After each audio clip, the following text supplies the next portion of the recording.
परेशानी में क्यों डालते हैं। दोस्तों, अक्सर हमारे मन में एक सवाल उठता है, जो इंसान सच्चाई के रास्ते पर चलता है, दूसरों का भला करता है, किसी का बुरा नहीं सोचता, फिर भी उसकी जिंदगी में दुख, कष्ट और परेशानियां क्यों आती हैं।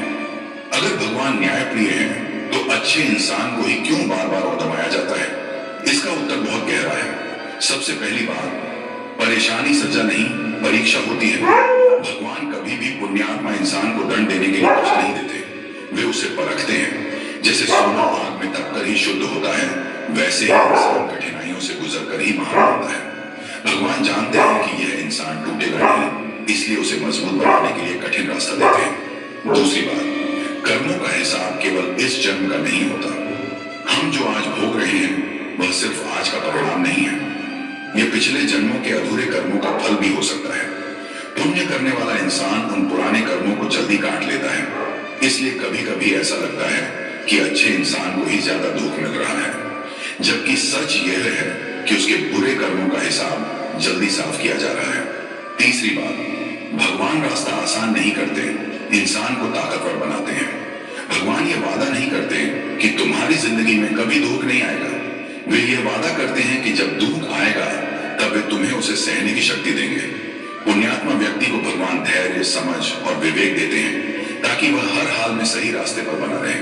चौथी बात, भगवान अपने प्रिय को ज्यादा परखते हैं। महाभारत में देखिए, श्री कृष्ण के सबसे प्रिय पांडव थे, फिर भी उन्हें वनवास मिला, अपमान सहना पड़ा, युद्ध लड़ना पड़ा। भगवान राम को ही देख लीजिए, मर्यादा पुरुषोत्तम होकर भी उन्हें वन जाना पड़ा। इसका मतलब यह नहीं कि भगवान उनसे नाराज थे, बल्कि वे उन्हें आदर्श बनाना चाहते थे। पांचवी बात, दुख इंसान को अहंकार से बचाता है। अगर पुण्य करने वाले इंसान की जिंदगी हमेशा सुख में रहे, तो उसके अंदर भी घमंड आ सकता है। परेशानी इंसान को विनम्र बनाती है, भगवान से जोड़े रखती है और जीवन का असली अर्थ सिखाती है। अंत में याद रखिए, भगवान देर करते हैं, अंधेर नहीं।